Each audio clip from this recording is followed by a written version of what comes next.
वो कुछ किसी से कहता नहीं है। और ये दुनिया वाले भी विचित्र हैं कि बिना कहे कुछ देते भी नहीं। मैं एक पतिव्रता हूं, मेरा पतिव्रत धर्म भी ना बिगड़े। और ये बात भगवान कृष्ण को कैसे मालूम चले, इसलिए वह 4-5 घरों से एक मुट्ठी चावल मांग के लाई, क्योंकि सबके घर का चावल एक जैसा नहीं होता। आज भी मथुरा में ऐसे ऐसे घर हैं जो बिल्कुल एक से दिखाई देते हैं, जिनकी लंबाई, चौड़ाई, ऊंचाई, रंग रोगन, दरवाजे सब एक जैसे दिखाई देंगे। और हो सकता है कि उन घरों में रहने वाले लोग एक ही कंपनी में काम करते हो, और कदाचित ऐसा भी हो सकता है कि इन घरों में रहने वाले लोग एक ही गांव के हों, लेकिन फिर भी सबके घर का चावल एक जैसा नहीं होता। किसी का मोटा चावल, किसी का चिट्टा चावल, किसी का बासमती, किसी का सेला चावल। और थोड़े से चावलों को भी सुदामा की पत्नी सुशीला ने ऐसे कपड़े में बांधा है जो एक रस्त का कपड़ा 18 जगह से सिला हुआ है। सुदामा की पत्नी सुशीला ने अपनी ही साड़ी के पल्लू को फाड़ करके, जिसमें जगह जगह थेगरियां लग रही थी। आजकल के बच्चे तो ये भी नहीं जानते होंगे कि थेगरी होती क्या है। जिन्होंने गरीबी देखी है, जिन्होंने अपने जीवन में समस्याओं को देखा है, वो जानते हैं थेगरी किसे कहते हैं। और लेकर के वह चावल की पोटली सुदामा के हाथ में दी। मैंने आपसे कभी कुछ नहीं मांगा, ये चावल की पोटली द्वारकाधीश भगवान कृष्ण को देना, और आप मुझे वचन दो कि आप इसको खोल के नहीं देखें। क्योंकि सुदामा की पत्नी जानती है कि यदि सुदामा ने इस चावलों की पोटली को खोलकर देख लिया तो वो तुरंत समझ जाएगा कि ये चावल एक घर के हैं ही नहीं। क्योंकि मैंने इसमें कन्हैया जी की चिट्ठी रख दी है। जितना प्रेम आप उनसे करते हैं, उससे कई गुना मैं भी उनसे प्रेम करती हूँ। मैंने सुना है कि वो सबके मन की बात जान लेते हैं। मैंने ये चिट्ठी इस चावल की पोटली में रख दी है। कुछ भी हो जाए, ये चावल की पोटली आप भगवान कृष्ण को जरूर दे दें।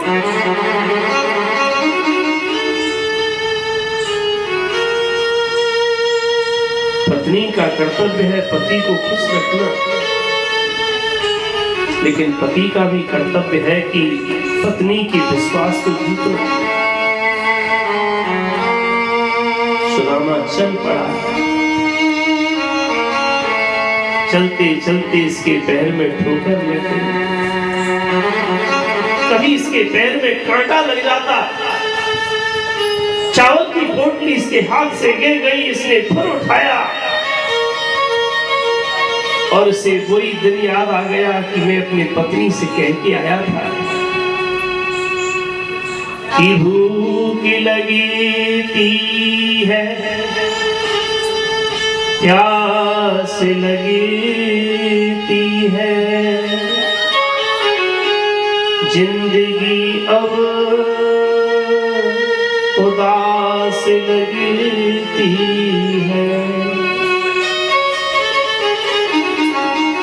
कि कैसे आऊं मैं द्वारिका तेरी, आस भी अब निराश लगती है।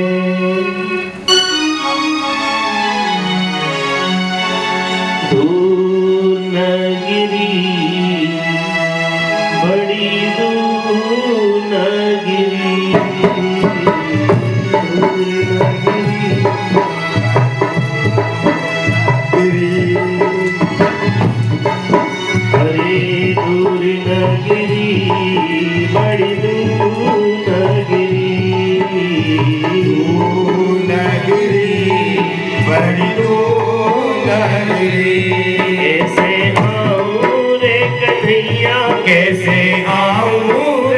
कन्हैया कैसे आऊं रे गोपाला, कैसे आऊं रे गोपाला, तेरी गोकुल नगरी बड़ी दूर नगरी, दूर नगरी बड़ी दूर नगरी।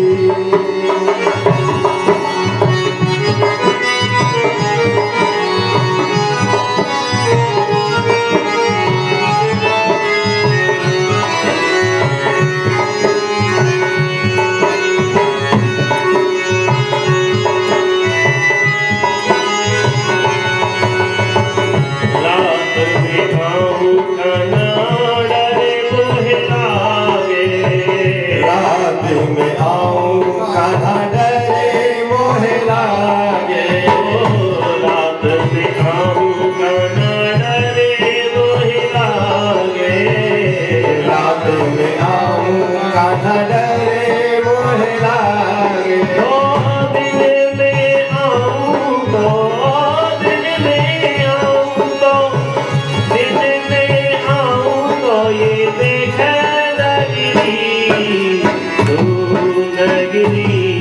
बड़ी दूर नगरी, दूर नगरी बड़ी दूर नगरी। हरि बोल।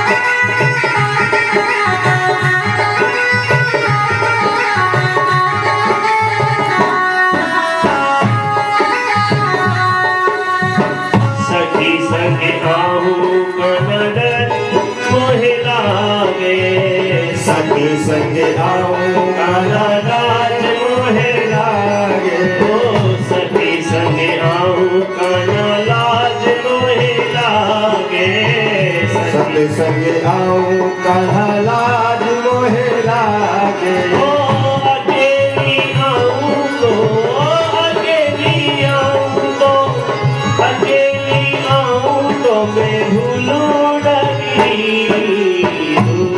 नगरी बड़ी दूर नगरी, दूर नगरी बड़ी दूर नगरी।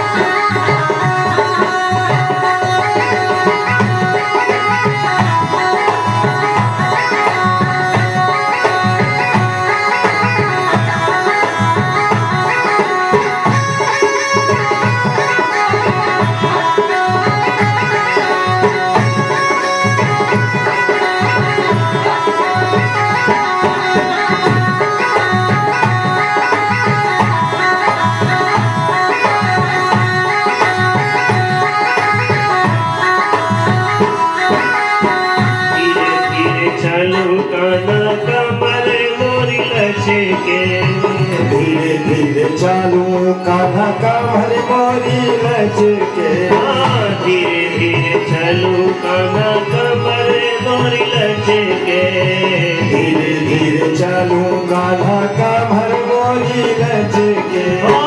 जल्दी चलूं तो जल्दी चलूं तो जल्दी चलूं तो झलकावे नगरी, दूर नगरी बड़ी दूर नगरी, दूर नगरी बड़ी दूर नगरी।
गिरधर नागर। हाँ, मीरा के प्रभु गिरधर नागर।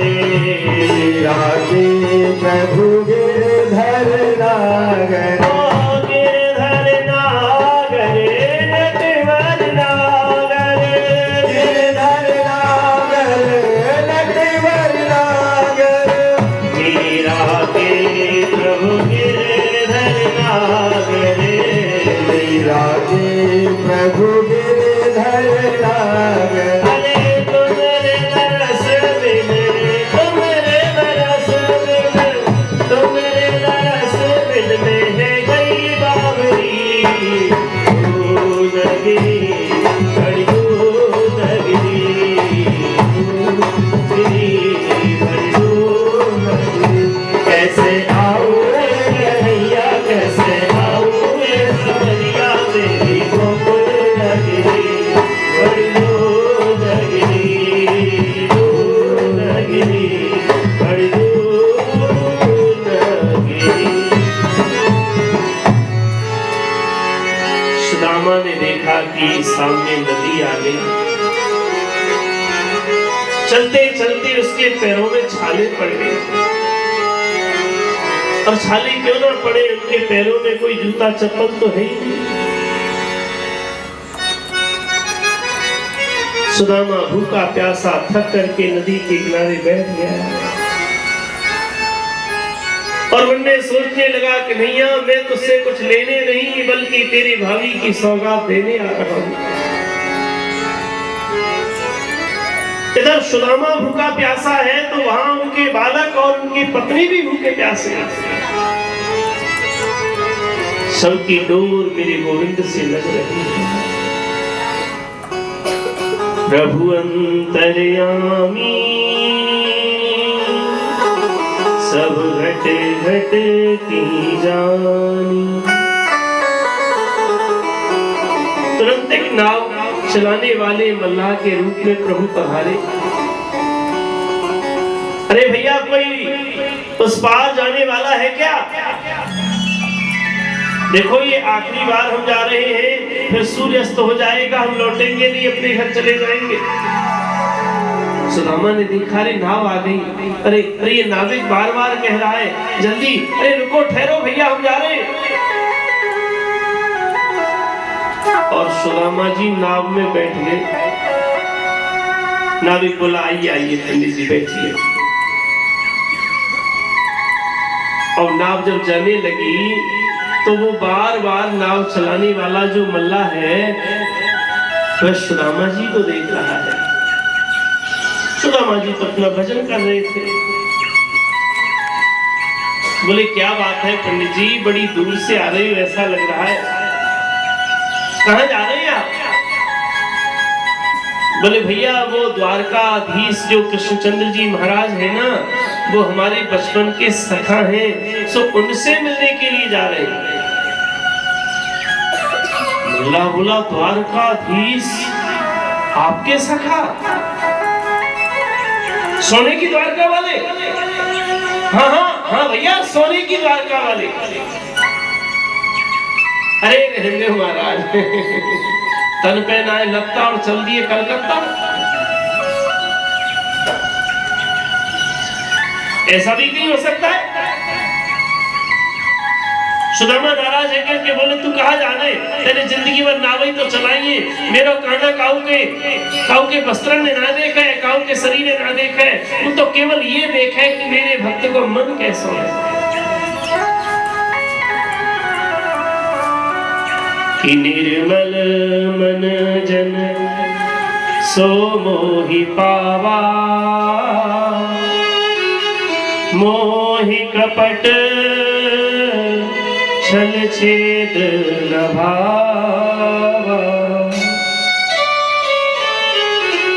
जहां निर्मल मन दिखाई दे जाता है वही मेरा कन्हैया जीत जाता है।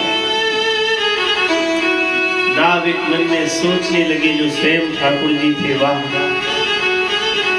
आज भी सुदामा की वही सादगी है, वही वैसा ही प्रेम और वैसा विश्वास। बातचीत में अब नदी कब पार होगी मालूम नहीं चला। नाविक कहने लगा अब मैं घर जा रहा हूँ, नदी पार हो गई है, उतरिए ब्राह्मण देव।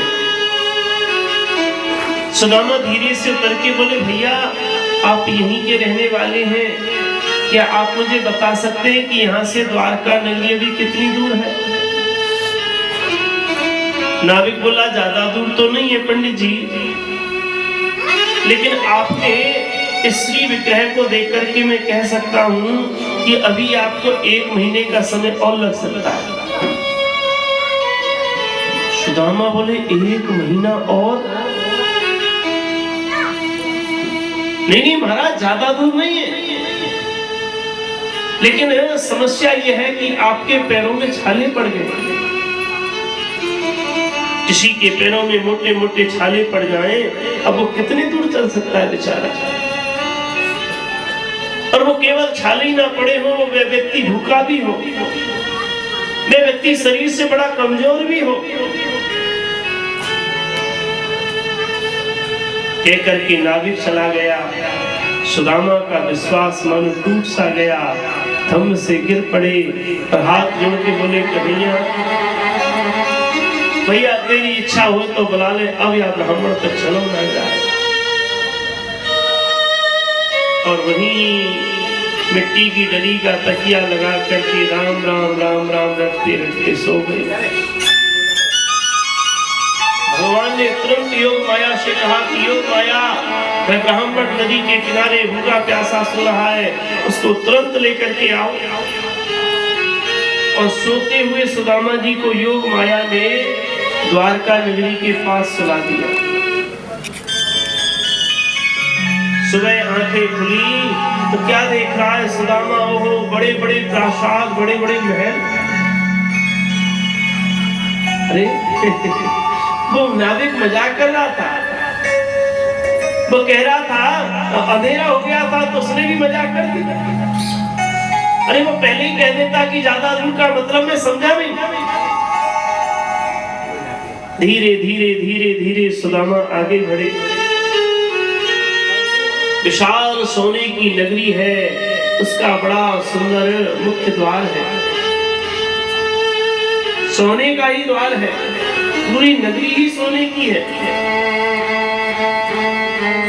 वहां 2 द्वारपाल खड़े हैं। सुदामा बोले भैया जय श्री कृष्ण। जय श्री कृष्ण पंडित जी। देखो तुम मेरे इन वस्त्रों को मत देखना, मैं द्वारकाधीश भगवान कृष्ण का मित्र भी हूँ।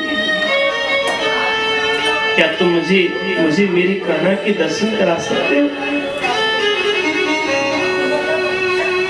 द्वारपालों ने उनका अपमान नहीं किया, क्योंकि वो द्वारपाल जो है ना वो बड़े ज्ञानी हैं। वो जानते हैं कि कभी किसी भी ब्राह्मण का अपमान मत करो। अरे ब्राह्मण की परीक्षा उसके ज्ञान से होती है, कपड़ों से नहीं। हाथ जोड़ करके द्वारपाल बोले नाथ, द्वारकाधीश प्रभु अभी विश्राम करने के लिए जा रहे हैं।